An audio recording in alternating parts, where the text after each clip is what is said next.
Merci pour l'invitation et merci pour l'introduction. Très content d'être là. Je pense pas que j'ai besoin de vous convaincre que tout ce qui est informatique computationnelle, c'est très très moche en français, mais on va faire ça. Ça soit important. Ça a permis plein de découvertes assez impressionnantes. Alors, il y en a pas que en biologie. Je parle d'astronomie, là, de robotique, bien sûr. AlphaFold, vous l'avez sûrement vu, qui prédit les structures 3D des protéines. Enfin bref, beaucoup d'impact. Si vous êtes là aujourd'hui, probablement vous en êtes assez convaincu.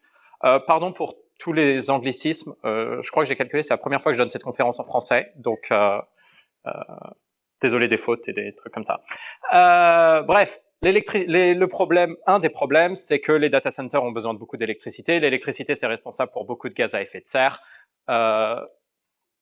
Il y a beaucoup de chiffres qui flottent un peu partout, mais un chiffre assez intéressant, c'est l'impact total de tous les data centers. 100 mégatonnes de CO2 équivalent donc d'empreinte carbone, c'est équivalent à toute l'aviation commerciale américaine. Et ils aiment leurs avions, ils aiment beaucoup leurs avions. Il y a un autre chiffre qui est intéressant, c'est des estimations de l'impact environnemental annuel des scientifiques. Alors, ça dépend bien sûr du champ de recherche et tout ça, mais les estimations, c'est entre 4 et 25 tonnes par an. Et il y a des chiffres qui sont un peu plus élevés que ça. La cible d'IPCC, qui est j'ai aucune idée de la traduction en français, qui a été le rapport que vous avez sûrement vu, c'est moins de 2 tonnes par personne si on veut garder le réchauffement climatique sous 1,5 degré. Donc, ça montre qu'on a un peu de travail à faire. Bien sûr, le changement climatique, plein de conséquences. Alors, toutes les photos de gauche, c'est les photos des incendies de forêt en Australie en 2020. J'ai mis ça parce que c'est en partie ce qui nous a encouragé à commencer à travailler là-dessus. Les quelques chiffres, 91% de la population mondiale souffre de mauvaise qualité de l'air et l'Organisation mondiale de la santé estime que c'est 4,2 millions de morts par an. Maintenant, quelques exemples. Si c'est pas un aspect de la biologie avec lequel vous êtes familier, ça a aucune importance. GWAS, ceux qui font pas de génétique ici, à chaque fois que vous lisez un article disant on a trouvé le gène pour ça, c'est sûrement ce qui a été fait. Donc on prend beaucoup de personnes et on essaye de voir s'il y a des variations différentes entre des personnes avec la maladie ou sans la maladie, si on regardait une maladie. Si on regarde pour 1000 traits différents dans UK Biobank c'est un demi-million de personnes. 17 tonnes de CO2, pas tout le temps, je reviendrai là-dessus, ça dépend des logiciels. Pour contexte, de Cambridge, je pourrais prendre mon petit-déj à Paris tous les matins pendant 6 mois et retourner travailler pour 10 heures. Ça serait assez sympa, j'aimerais bien, mais probablement pas très bon pour l'environnement. C'est pas pour dire que toutes les analyses ont des empreintes carbone énormes. Si on prend Metagenome Assembly, par exemple, ça tourne beaucoup plus vite, c'est qu'1 heure avec 130 gigas de mémoire. Bon, bah voilà, 14 kg. Il faudrait quelque chose comme 16 mois à un arbre. Alors, c'est pour le contexte, hein, ça dépend des arbres, mais il faudrait quand même 16 mois pour l'absorber. Pour un truc qui tourne en 1 heure, c'est pas top. Mais bon, c'est moins. Et puis après, il y a des analyses, RNA read alignment, par exemple, 240 grammes. L'idée de ça, c'est juste montrer que c'est pas une surprise. Il y a des analyses qui ont des énormes empreintes carbone et il y en a qui ont des toutes petites empreintes carbone. Donc, le but, c'est pas de vous rendre parano et à chaque fois qu'on utilise l'ordinateur de dire ça va être horrible pour l'environnement. Pas forcément, mais ça peut l'être. Surtout que, voilà, quand on travaille surtout en biologie, un des buts, c'est on se dit on essaye de guérir des maladies, de mieux comprendre la biologie pour améliorer la santé. Donc, c'est quand même bien de se poser la question en quoi ce qu'on fait peut aussi impacter la santé avec tous les risques associés au réchauffement climatique. Alors, tout ça, c'est pas des nouvelles idées. 2007, des médecins commençaient à se demander est-ce que c'était vraiment bien sage de rassembler plein de médecins par avion parce que bon, après, ils avaient à traiter les conséquences du réchauffement climatique ou l'éthique d'utiliser l'avion pour aller à des conférences de bioéthique. C'est un peu ethicception. Donc, avant de commencer vraiment sur l'informatique, je vais donner quelques pistes qui peuvent être utiles, même si vous ne faites pas du tout d'informatique.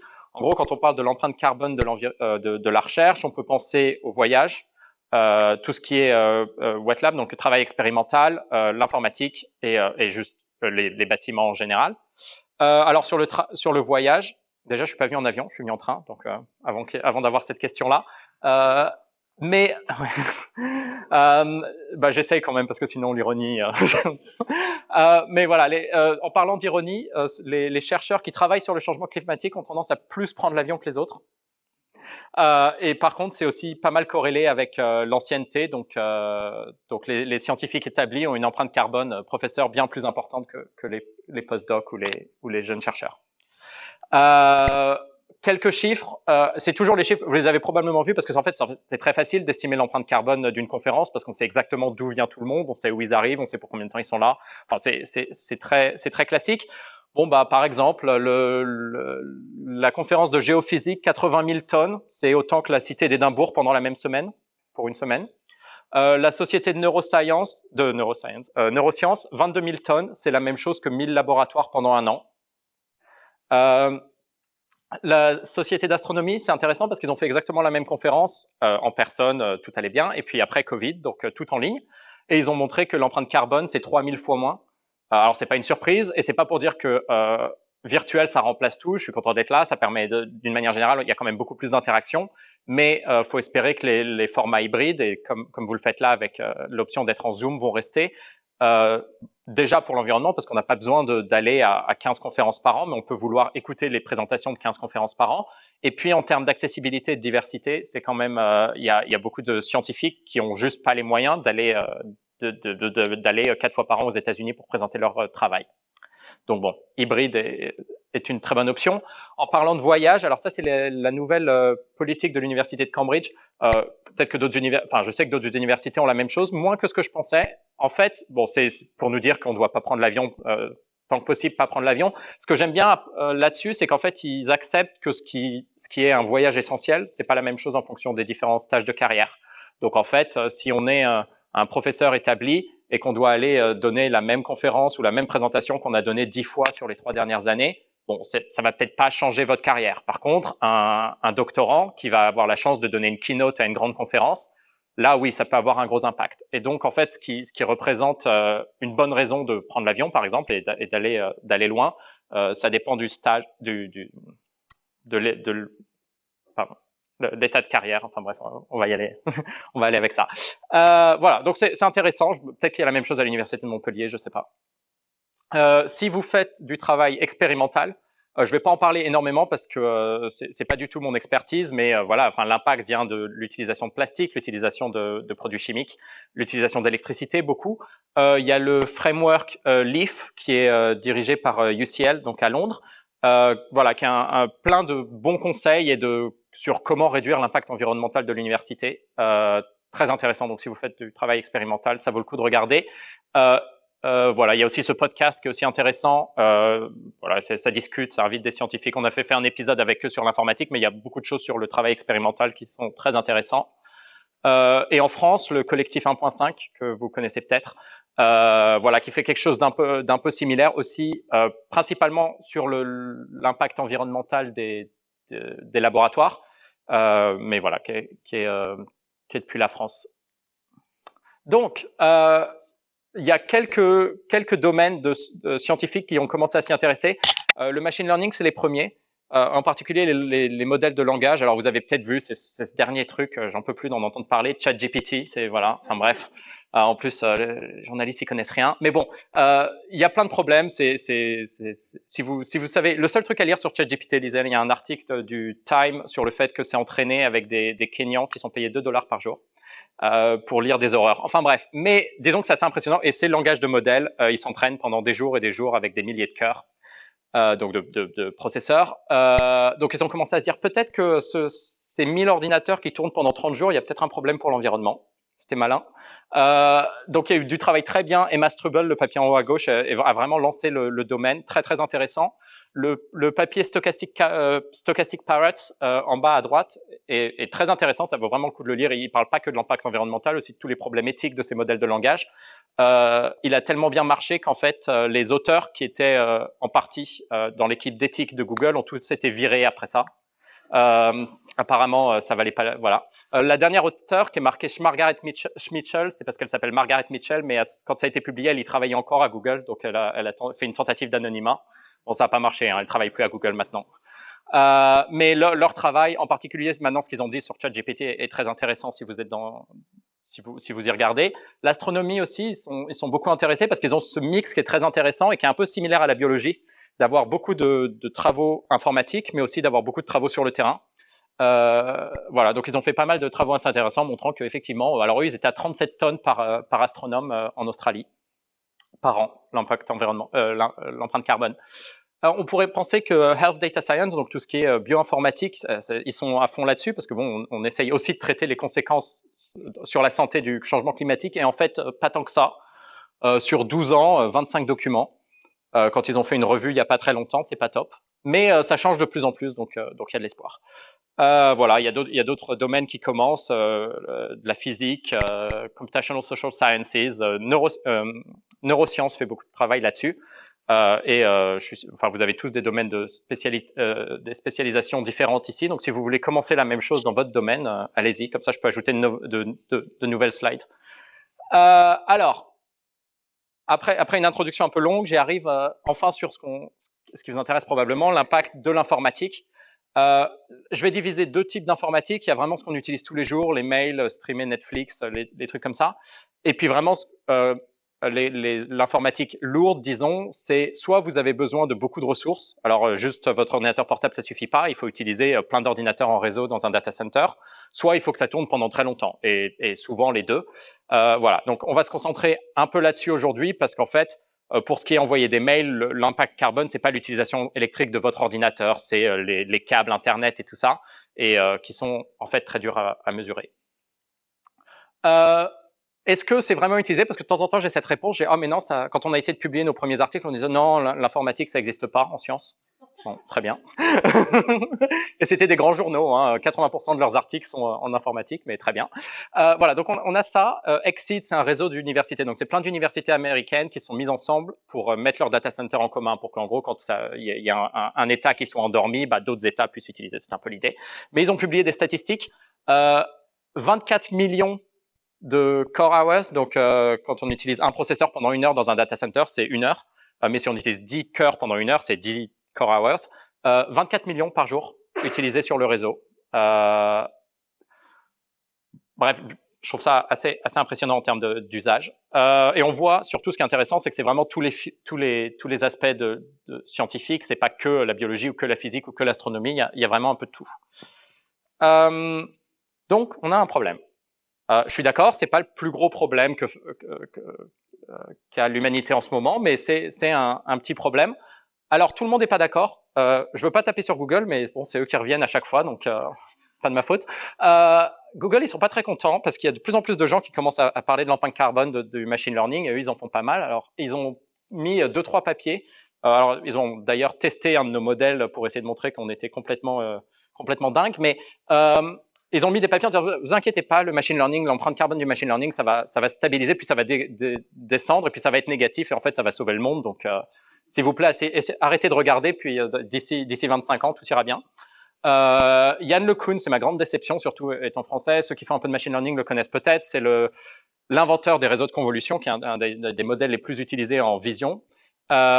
Qui est maintenant le chef du machine learning à Facebook, et en fait, bon, bah maintenant, il est vraiment Facebook. Et donc, il est d'accord, hein, l'impact carbone, faut pas y regarder non plus. Bon, j'essaye de me dire que ça n'a rien à voir avec leur revenus sur leur cloud, mais peut-être un peu. Bref, après ça, je vais probablement pas pouvoir aller travailler à Google, mais c'est pas grave. On a un problème. Et voilà, il faut juste que, surtout en tant que scientifique, c'est un peu notre rôle d'essayer de mesurer cet impact et au moins le reconnaître. C'est pas de dire qu'il faut qu'on arrête de faire de la science, et c'est vraiment le message. C'est pas de dire oh, faut arrêter tout ce qu'on fait. D'ailleurs, ce que je fais, j'ai été entraîné en mathématiques, je fais du machine learning. Donc voilà, tout ce que je critique ou que je pointe du doigt ici, j'en suis probablement coupable. Donc c'est vraiment pas pour dire que faut pas le faire. On va essayer de comprendre un peu l'impact. En gros, ça n'a aucune importance comment vous faites votre recherche. Soit vous le faites sur votre ordinateur directement, soit dans un data center dédié. En gros, les mêmes principes s'appliquent. Alors, juste rapidement pour essayer de comprendre, qui fait de la bioinformatique ici? Ok. Qui fait des labos avec des produits et des blouses blanches et des trucs comme ça? Très bien. Si je parle de HPC, donc High Performance Computing, à qui ça parle un peu? OK. CPU, GPU? D'accord. Data Center, comment ça marche un peu? OK. Bon, très bien. OK, bon, bah, ça va aller assez vite. J'ai mis quelques slides juste pour introduire rapidement. L'idée, c'est un ordinateur. C'est très vieux, mais c'est la seule illustration qui marchait à peu près pour ce que je voulais faire. Donc, on va encore Google, désolé. On va aller là-dessus. L'idée, en fait, si on le simplifie, on a un input, donc on a en gros ce qui nous permet de donner des consignes à l'ordinateur, clavier, souris. On a le cerveau qui est la tour, et puis on a la tour, après, elle renvoie l'information via l'écran pour nous redonner l'information. Et en fait, l'idée de tout ce qui est HPC, c'est de dire, en fait, on n'a pas besoin que ça soit au même endroit. On peut juste diviser les deux et on peut mettre la tour dans la salle d'à côté et on garde que l'écran et le clavier. Puis en fait, avec Internet, ça n'a même pas besoin d'être dans la salle d'à côté, ça peut être dans un autre pays. Et l'avantage de ça, c'est que bon, c'est un peu bête s'il n'y a qu'une seule tour qui est au milieu de la salle comme ça. Donc en fait, on peut en mettre plein ensemble. Et vous avez un data center. Mais en fait, ça n'a rien de différent sur l'ordinateur de bureau que vous aviez à la base. Et puis l'avantage de data center, c'est qu'on peut connecter plein de personnes en même temps. Et donc, quand nous, on n'utilise pas les ressources de l'ordinateur, quelqu'un d'autre peut les utiliser. Et moi, pendant une journée, je peux utiliser 1000 ordinateurs et puis le lendemain, utiliser rien du tout. Alors que s'il fallait que j'achète 1000 ordinateurs et que je les stocke dans un coin, ça serait un peu compliqué. Et après, bon, c'est un peu magique, mais on peut le faire depuis son téléphone. La première fois que j'ai fait ça, j'étais comme un gamin. J'avais 1000 ordinateurs au bout de mon téléphone. Très bien. Et voilà, bon, c'est l'idée et c'est ce dont on va parler aujourd'hui. Alors, quand on parle d'impact environnemental, il y a 3 aspects principaux. Le premier, c'est l'impact de bout en bout. Ça veut dire c'est le construire, extraire les matériaux, construire l'appareil, l'envoyer à l'autre bout du monde, le vendre, l'utiliser pendant toute sa durée de vie et le recycler. Pour les appareils commerciaux, alors c'est ordinateur portable, téléphone, tablette. 70 à 80% sont dus seulement à la phase de fabrication. Donc en fait, pour ces appareils-là, la meilleure chose que vous pouvez faire, c'est garder les appareils pendant plus longtemps. Parce que bon, l'utiliser un peu moins c'est bien, mais vous jouez que sur ces 20% qui restent. Donc en fait, garder les appareils plus longtemps pour éviter l'extraction encore de produits, c'est le plus important. Cette part à la fabrication, c'est un peu plus bas dans les data centers parce que tout le but du data center, c'est que ça soit utilisé en permanence, mais ça, faut quand même que c'est quand même quelque chose dont il faut tenir compte. Un autre problème du recyclage, alors je suis tombé là-dessus récemment. C'est pas très sympa comme lecture, mais alors, 82% des e-waste, donc des déchets électroniques, alors ils appellent ça informal, mais en fait c'est juste dire ça se retrouve dans une déchetterie quelque part dans un pays généralement en voie de développement. En fait, il y a que 18% qui sont vraiment recyclés. C'est entre 12 et 56 millions de personnes qui sont chargées de cette gestion des déchets électroniques, dont 18 millions d'enfants. Et bien sûr, quand on traite ces déchets dans des déchetteries, il y a la pollution aux métaux lourds, empoisonnement aux métaux lourds, pollution de l'air, enfin bref. Les déchets électroniques sont prédits d'augmenter par 40% d'ici 2023. Donc ça fait une raison en plus pour garder tous nos appareils un peu plus longtemps, si on peut. Le stockage, alors c'est un truc particulièrement en biologie, et certains d'entre vous qui font peut-être plus le côté expérimental, vous générez beaucoup de données, beaucoup d'images. Ça dépend beaucoup, mais en gros, quand on prend un data center moyen, il n'y a que la moitié de l'énergie qui est donnée au data center qui est vraiment utilisée pour les ordinateurs, 10% pour le stockage et 40% pour la clim, en gros. Mais si on veut avoir un ordre d'idée, l'ordre de grandeur, c'est à peu près 10 kg de CO2 équivalent pour stocker 1 téra de données pendant un an. Alors, ça peut changer, ça peut varier pas mal en fonction du modèle, mais en gros, c'est l'ordre de grandeur. Et enfin, c'est un peu probablement ce que vous aviez en tête pour cette présentation. Quel est l'impact d'utiliser les ordinateurs pour faire toutes nos analyses? C'est en fait assez simple à calculer. Faut trouver de combien d'énergie on a besoin. Et ça dépend de l'ordinateur qu'on utilise, donc du hardware et du software, de l'analyse qu'on fait. Et puis après, il y a comment est-ce qu'on obtient cette énergie. Et ça dépend en général, parce que la plupart des data centers sont connectés à la grid, au réseau électrique. Donc en fait, ça dépend surtout du mix énergétique du pays où est le data center. Alors c'est la seule équation de maths de la journée, donc enfin de ma présentation en tout cas, je sais pas pour les autres. Si ça vous intéresse pas, vous pouvez oublier. Si ça vous intéresse, c'est tout détaillé de pourquoi on l'a fait comme ça et pas autrement dans ce papier. Mais en gros, ça dépend de combien de temps on a besoin, enfin pendant combien de temps l'algorithme tourne, quelle est l'énergie utilisée par les processeurs, quelle est l'énergie utilisée par la mémoire vive, et enfin le PUE, quelle est l'efficacité du data center. En fait, c'est un ratio, toute l'énergie donnée au data center divisé par l'énergie vraiment utilisée par les ordinateurs. Et on veut que ça soit le plus près de 1 possible. Parce qu'en fait, tout le reste, c'est des pertes énergétiques. Et enfin, la deuxième partie qui est l'intensité carbone.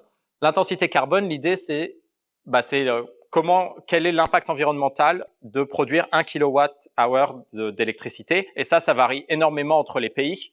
La France est plutôt pas mal en général grâce au nucléaire, mais on voit que si on fait exactement la même analyse, avec exactement le même ordinateur, exactement la même tâche, en Australie plutôt qu'en Suisse, 73 fois plus de gaz à effet de serre, parce que l'Australie est principalement basée sur du charbon et la Suisse principalement sur de l'hydro. Si vous êtes intéressé, parce que ça c'est la figure d'avant, c'est des valeurs annuelles à partir de rapports gouvernementaux, mais si vous êtes intéressé sur des valeurs en temps réel, vous pouvez regarder cette application Electricity Map qui est assez intéressante. On voit par exemple que oui, la France c'est bien, mais ça dépend beaucoup de la période de l'année aussi. Et en fait là, on a vu, bon, bien sûr les derniers mois ont été assez perturbés, mais on voit que ça monte jusqu'à 150 grammes par kilowattheure, alors qu'en moyenne on est plutôt en dessous de 50. Donc voilà, donc ça, en gros, on a à peu près résolu ce problème-là. On sait comment calculer l'énergie utilisée et l'empreinte carbone. Après, il y a aussi là pour le problème, c'est combien de fois est-ce qu'on fait, parce que calculer l'empreinte environnementale d'une analyse c'est bien, mais en fait, ça va bugger quelques fois, puis après on va se tromper de paramètres, puis après on va se tromper de données, puis on va refaire tourner encore. Et donc en fait, faut tenir compte de ça aussi. Après, il y a la question en pratique. Parce que bon, la formule c'est bien, mais je pense que si j'arrête la présentation là et je vous dis allez estimer votre empreinte carbone de vos algorithmes maintenant, ce serait un peu compliqué. Donc on a un papier qui va sortir bientôt qui résume un peu ça. Un des outils, avant, les premières fois que je donnais cette présentation, je m'arrêtais, enfin en gros je disais il y a pas grand chose. Mais maintenant il y a de plus en plus d'outils qui sont sortis, donc qui ont tous des noms qui tournent autour de trackers et de carbone à peu près. Si vous regardez d'un peu plus près, vous allez remarquer que c'est tous des packages Python, quasiment, et qui sont tous faits pour faire du machine learning. Donc, si vous faites du machine learning sur Python, ils sont super. Enfin, ils sont bien, c'est en fait un package que vous mettez dans votre code et qui, en gros, traque ce que vous faites pendant que vous faites tourner l'algorithme et vous met un rapport à la fin, ce qui est très bien. Le problème, c'est que ça marche que si vous faites du machine learning sur Python. C'est un défaut des gens en machine learning, ils ont l'impression que toute l'informatique, c'est le machine learning. Mais nous, on s'est dit, bon, c'est bien, mais en fait, il y a beaucoup de gens qui font pas de Python et il y a beaucoup de gens qui font pas de machine learning. Donc, en fait, on a créé ce calculateur en ligne, donc Green Algorithms. Et en fait, l'idée, c'est vous mettez les détails sur vos algorithmes, donc pendant combien de temps ça tourne, quel est l'équipement que vous utilisez et tout ça. Où est-ce que vous êtes dans le monde? Et ça vous donne l'empreinte carbone. Alors oui, c'est un peu moins précis que les trackers parce que c'est pas comme si ça traquait en temps réel le code, mais l'avantage c'est que ça marche quel que soit votre domaine d'application, quel que soit votre équipement, quel que soit votre langage de programmation par exemple. Donc voilà, donc c'est par là qu'on a commencé, ça a plutôt bien marché. Au début, je me disais bon, ça va intéresser personne, on va mettre ça sur Twitter et puis voilà. Et en fait, au début, ça intéressait personne, mais de plus en plus, alors maintenant, on a entre 200 et 300 utilisateurs chaque semaine, ce qui pour Internet, c'est rien, mais bon, pour quelque chose d'aussi niche que ça, on était plutôt content. Et ce dont je suis assez content, c'est cette carte-là où on voit qu'en fait, il y a des gens intéressés un peu partout dans le monde. C'est pas vraiment que un truc, par exemple au Royaume-Uni, parce qu'on en parle autour de nous. Donc ça, c'est assez intéressant. Bon, après, ça, c'est le calculateur en ligne, c'est pas mal, sauf que si vous faites tourner 100 jobs différents, qui ont tous des paramètres un peu différents, qui ont tous des temps de calcul un peu différents, bon, vous n'allez pas le mettre 100 fois dans le calculateur, ça devient un peu compliqué. Donc en fait, je me suis dit l'idéal, parce que quand vous travaillez sur un data center, en général, vous travaillez avec la ligne de commande, donc un truc qui ressemble à ça. Je me suis dit l'idéal, c'est que je puisse juste taper dans ma ligne de commande quelle est mon empreinte carbone entre le 1er janvier 2020 et le 1er juin 2020. Et je voulais vraiment pas avoir à écrire ma thèse. Du coup, j'ai essayé. Et si on zoome là-dessus, en fait, sur les data centers, parce que votre équipe ou votre superviseur, ou si vous êtes vous, vous allez recevoir une facture qui va vous dire, bah voilà, vous avez utilisé tant de ressources, donc vous devez payer tant. Et donc, pour faire ça, bah, ils sont obligés de loguer tout ce que vous faites.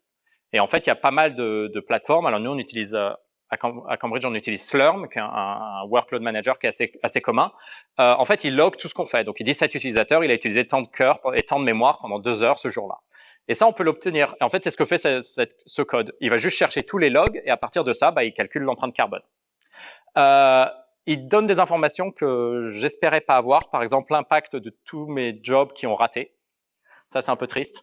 Mais voilà, enfin, il donne des métriques vachement plus précises que le calculateur parce que en fait, c'est basé sur ce qui est stocké par le data center directement. Et ça permet de mesurer à l'échelle d'un groupe de recherche, par exemple, parce que le superviseur, il a accès à l'usage de tout son labo. Donc, en faisant tourner la même commande, il peut avoir l'usage de tout le labo, ou tout le département, ou tout l'institut. Il y a pas tellement de limites là-dessus. Voilà, c'est tout sur GitHub.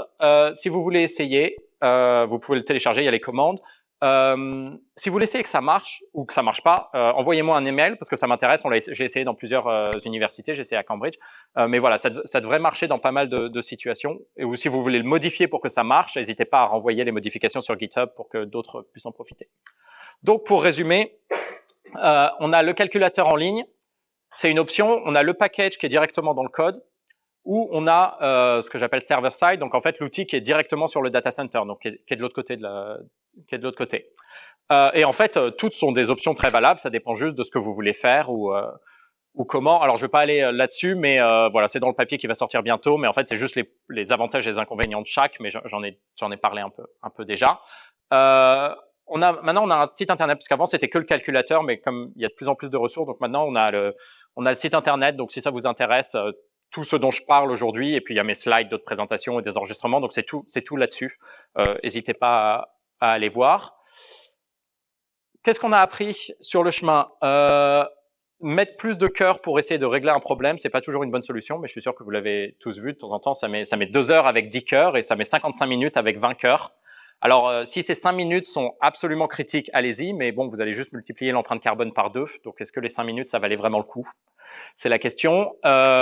Utiliser des GPU pour tout, bah, ça marche pas, mais je suis sûr que c'est pas une surprise. La mémoire vive compte, et ça, c'est un truc assez intéressant parce que, pareil, encore une fois, machine learning, la mémoire vive compte pas tellement machine learning parce qu'en fait, il l'utilise pas tellement. Donc, en fait, beaucoup de ces calculateurs ou de ces outils ignorent la mémoire et utilisent que les GPU. Sauf qu'en biologie, ça arrive souvent qu'on n'utilise qu'un cœur parce qu'on doit faire tout de manière séquentielle. Sauf qu'on a besoin de 200 gigas de mémoire parce qu'il faut qu'on charge tout notre génome. Et dans ce cas-là, l'empreinte carbone, elle vient pas du CPU tout seul qui essaye de faire ce qu'il peut, mais de la mémoire. Il n'y a pas assez d'informations en général, mais je reviendrai un peu là-dessus. Alors, 2 choses. Le cloud, c'est bien, mais c'est pas parfait. Et offsetting, bah, ça marche pas. Mais pareil. Donc, l'offsetting, c'est les crédits carbone, c'est de dire, on a émis 3 tonnes de carbone, mais en fait, on va financer 3 tonnes de carbone ailleurs, et en fait, bah, on est net zéro maintenant, et c'est ce que toutes les entreprises qui disent qu'elles sont net zéro, ça se base là-dessus. C'est un truc un peu compliqué parce qu'on se dit, bon, bah, une fois qu'on a réduit autant qu'on peut, ce qui est le principal, est-ce que c'est pas mieux d'essayer de supporter des initiatives pour réduire l'impact carbone quand même? De plus en plus d'experts ont l'air de dire que non, parce qu'en fait, la plupart de ces initiatives ont plus d'effets néfastes que positifs. Voilà. Après, il y a cette étude qui vient de sortir, qui est assez terrible, Vera, qui est un des grands standards, qui était censé être assez robuste sur mesurer ces crédits carbone. Toutes les entreprises, Disney, Disney, Shell, Gucci, toutes ces entreprises utilisent ça. Donc en fait, elles disent bon, bah voilà, on a émis tant de carbone cette année, on va vous payer tant et on va être à zéro. Ils ont montré qu'en fait, 96% de ces crédits carbone valaient rien du tout et avaient aucun bénéfice pour l'environnement à la fin de l'année, à la fin de l'étude. Donc voilà, si vous êtes intéressé, allez voir cette étude, ça vient de sortir. C'est assez terrible pour les crédits carbone. Le cloud, pourquoi c'est bien? Parce qu'on peut choisir l'endroit où on utilise le data center. Donc très bien, bah, vous êtes un scientifique en Australie, c'est pas de votre faute que la politique gouvernementale c'est d'utiliser du charbon pour tout. Donc votre data center, en gros votre data center est polluant, mais vous pouvez utiliser un data center en Suisse via le cloud et tout va bien. Donc ça c'est une bonne idée. Les data centers sont aussi très efficaces parce que en gros les pertes énergétiques, bah, c'est des pertes d'argent. Donc en fait en moyenne, c'est des data centers plutôt très efficaces énergétiquement. Les problèmes, c'est que quand les PE, donc ces indices d'efficacité qui sont utilisés, c'est devenu des arguments marketing. Et donc, quand ils disent un PE de 1,1, c'est très bien, mais ça ne veut pas dire qu'ils sont tous à 1,1. Donc, peut-être qu'il y a un très bon data center en Islande qui est à 1,1, parce que bon, on n'a pas besoin de beaucoup de refroidissement. Mais manque de bol, le jour où vous faites votre analyse, vous vous retrouvez au Texas au plein mois d'août. Bah, il y a besoin d'un peu plus de clim. Et carbon neutrality, donc c'est basé sur l'offsetting. Il y a combien de temps? J'ai un peu perdu le fil. De quoi? C'est bon? Très bien. Alors, j'ai l'impression que j'ai parlé de beaucoup de trucs et pas de la bioinformatique. Mais bon, l'idée, c'est de vous donner des clés, parce que vous allez voir qu'en fait, ça, c'est pas si intéressant que ça. Le but, c'est de vous donner des clés pour que vous puissiez l'appliquer à vos propres analyses. Alors, ça, c'est ce qu'on voulait faire au début. On pensait que ça allait mettre 2 semaines. Bon, ça a mis 1 an et demi. Mais voilà, c'était le but. Le premier, c'était juste d'obtenir ça. C'était de dire quel est l'impact de nous, ce qu'on fait dans le labo. On a fini par y arriver. Alors voilà, on a mesuré plein d'outils. Si on dézoome un petit peu, on peut réussir à faire rentrer GWAS là-dedans. Voilà, bon, ça c'est les détails. Je ne vais pas rentrer dans le détail de ça. L'idée, c'était d'essayer de prendre des tâches représentatives de la bioinformatique. Pour chaque tâche, de prendre des outils plutôt communément utilisés. On ne voulait pas faire retourner des analyses parce que bon, faire tourner des ordinateurs pendant des heures pour dire le faites pas, voilà, encore une fois, on évite. Donc, on était un peu limité parce qu'il fallait utiliser des benchmarks qui ont été publiés où il y avait tous les détails. Et en fait, on publie rarement combien de temps l'analyse a tourné ou le temps de calcul ou l'utilisation mémoire, tout ça. Donc, en fait, on a été pas mal limité sur ce qu'on pouvait faire. Mais bon, on a réussi quand même à mettre quelque chose d'assez intéressant. Voilà, donc on a pris des tasses représentatives. Par exemple, si vous regardez les 2 barres bleues ciel là, en fait, les 2, c'est des GWAS en utilisant Bolt LMM et on voit que passer de la version 1 à la version 2 ou 2.3, en fait, ça réduit de 3/4 l'empreinte carbone, juste parce qu'ils ont rendu leur outil beaucoup plus efficace. Donc, je sais, on déteste tous mettre à jour les logiciels et mettre à jour les packages parce qu'on fait ça et là, plus rien marche pendant 1 semaine. Mais une fois de temps en temps, ça vaut le coup. Et puis, bah voilà, il y a des analyses qui ont des toutes petites empreintes carbone. Et voilà, c'est pas un problème, c'est très bien, tant mieux, parce que ça tourne très vite avec peu de ressources. Si vous voyez ça et votre réaction, c'est « Oh, mais mon domaine de prédilection, qui est un domaine essentiel en bioinformatique, qui n'y est pas », je suis vraiment désolé. Et s'il vous plaît, faites-le. Estimez l'empreinte carbone de ce que vous faites dans votre domaine, parce que, en fait, les personnes les mieux placées sont les personnes qui le font toute la journée, qui savent quels sont les outils utilisés le plus. Donc, faites-le, publiez-le, envoyez-le-nous un message pour nous dire ce que c'est, on serait très intéressés.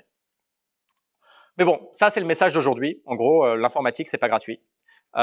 Surtout quand on fait de la recherche à l'université, on a tendance à penser que c'est gratuit parce que on paye pas ou très peu pour l'utilisation des data centers.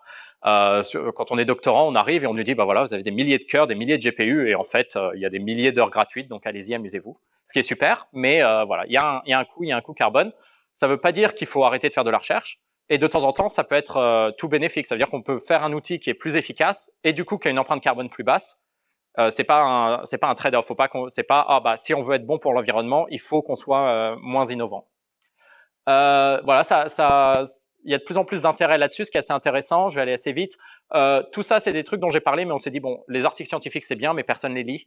Donc essayons de faire quelque chose d'un peu court. Donc on a fait ces 10 règles sur comment rendre l'informatique en général un peu plus verte. Voilà, c'est beaucoup de choses dont j'ai parlé aujourd'hui, mais si vous voulez un résumé assez court, vous pouvez regarder ça. C'est important d'avoir des métriques au niveau des utilisateurs et au niveau des institutions, parce que c'est bien les rapports des institutions disant l'impact carbone de l'Université de Montpellier pour 2020, c'est tant. Mais en tant que chercheur, on se dit, bon, bah, moi, je suis une toute petite pièce dans ce grand puzzle, donc en fait, mon usage n'a pas une grande contribution à l'image globale. Alors que si on a par exemple, les outils que j'ai présentés auparavant, si on a des métriques individuelles, ça responsabilise les utilisateurs et les chercheurs. Il faut qu'on comprenne un peu mieux l'utilisation des différents composants, parce que ça, on n'y est pas encore pour affiner ces estimations. Tout le monde doit être plus transparent, les institutions, mais nous, les chercheurs, il faut qu'on soit un peu plus transparent sur l'empreinte carbone de ce qu'on fait. Voilà, les fabricants, tout ça. Nous, on a essayé de le faire. Donc maintenant, à la fin dans notre labo, à la fin de tous nos articles dans les acknowledgements, on a une section où en fait on dit bon bah voilà, les analyses présentées dans ce papier, voilà l'impact environnemental de ça. Ça a encouragé d'autres personnes à le faire, ce qui est plutôt bien. Au début, c'était juste nous, et maintenant, il y a de plus en plus d'articles qui le font, donc c'est assez positif. Ça peut être utilisé pour promouvoir un nouvel outil. Par exemple, Sage, qui était un nouvel outil pour faire une analyse GWAS, ils ont montré que parce que c'était beaucoup plus efficace, ça faisait économiser du carbone aussi. Bon, Twitter a apparemment pensé que c'était sensible, mais si on est courageux et qu'on y va quand même, voilà, ça montre que voilà, enfin, il n'y a pas de miracle, hein. L'outil tourne beaucoup plus vite avec moins de ressources et donc du coup, c'est meilleur pour l'environnement. Tout va bien. Il y a des conférences qui commencent à encourager leurs chercheurs à du machine learning encore, mais à encourager les chercheurs à mentionner l'impact carbone. On va y aller là. Il y a des événements voilà. Si on veut des collaborations entre les institutions, peut être par exemple, voilà, des collaborations avec des institutions en Australie pour dire, OK, comment est-ce qu'on peut vous donner des ressources à bas carbone? Dans ce cas-là, faut faire attention. Il y a beaucoup de chercheurs dans des pays en voie de développement qui n'ont pas accès à ces institutions bas carbone, et donc faut pas que ça se finisse comme des collaborations juste entre l'Australie, l'Angleterre et les États-Unis, par exemple. Si on a des initiatives comme ça, faut être sûr d'inclure toutes les institutions. Bref. Et je vais juste finir là-dessus. Jevons Paradox ou Rebound Effect, c'est vous rendez un outil 10 fois plus efficace, donc c'est super bien pour l'environnement. Le seul résultat, c'est que tout le monde va l'utiliser 100 fois plus. Ce qui est très bien, c'est comme ça que l'innovation progresse, mais faut aussi qu'on change la manière dont on pense à l'impact environnemental. Et il y a cette tendance à penser que on va juste faire confiance à la technologie. C'est un peu la même chose avec les avions. Certaines personnes disent mais il n'y a pas besoin de moins voler, on va juste attendre que les avions soient zéro carbone. Et donc, quand on sera zéro carbone, il n'y aura plus de problème. Ce qui est vrai, mais on n'y est pas encore. Et c'est la même chose pour les data centers. En fait, ça n'ira bien que quand toute l'électricité partout dans le monde sera 100% renouvelable. Et dans ce cas-là, très bien, je serais content, je pourrais supprimer cette présentation et j'aurais plus jamais à la faire. Mais voilà, faut qu'on change un peu. Et tout ce qui est open data, ça a un rôle critique parce que de rendre ces données, ces modèles ouverts, ça évite que d'autres personnes aient besoin de dupliquer les résultats, de refaire les mêmes analyses encore et encore juste pour réutiliser le résultat. Voilà, bon, je vais aller assez vite. En gros, ça c'est juste pour dire que quelle que soit votre position et quel que soit votre rôle, vous avez un rôle à jouer. Donc, il y a des mouvements d'étudiants et de doctorants. Il y a bien sûr les directions d'instituts et les directions de sociétés et les directions d'entreprises de financement ont un rôle critique à jouer. Ça avance dans cette direction-là, doucement, mais de plus en plus d'entreprises de financement vont commencer à demander que dans les demandes de financement, il y a une section qui dit quel est l'impact environnemental de la recherche proposée. Voilà, bon, on va finir là-dessus. Un autre truc, c'est que quand on parle de coût-bénéfice, c'est de se dire, bon, alors voilà, je pense que l'impact carbone de cette analyse, ça va être tant. Donc, moi, je pense que ça vaut le coup. C'est qu'en fait, c'est pas les mêmes populations qui ont les coûts et les bénéfices en général. Parce que les personnes qui vont souffrir le plus du changement climatique, c'est pas ceux qui vont bénéficier de la nouvelle mise à jour de Siri ou d'Alexa sur votre smart speaker. Mais même en santé, du dernier traitement nouvelle génération qui est développé, c'est pas les mêmes populations que les populations qui souffrent le plus du changement climatique. Donc voilà, quelque chose à garder en mémoire. Voilà, je vais finir là-dessus. Beaucoup de personnes qui ont aidé avec ce projet. Si vous avez des questions, des commentaires après aujourd'hui, n'hésitez pas à envoyer un mail. Mais bon, il y a tous les contacts sur le site internet, donc ça devrait aller. Et oui, si on a le temps, je veux bien prendre des questions. Merci.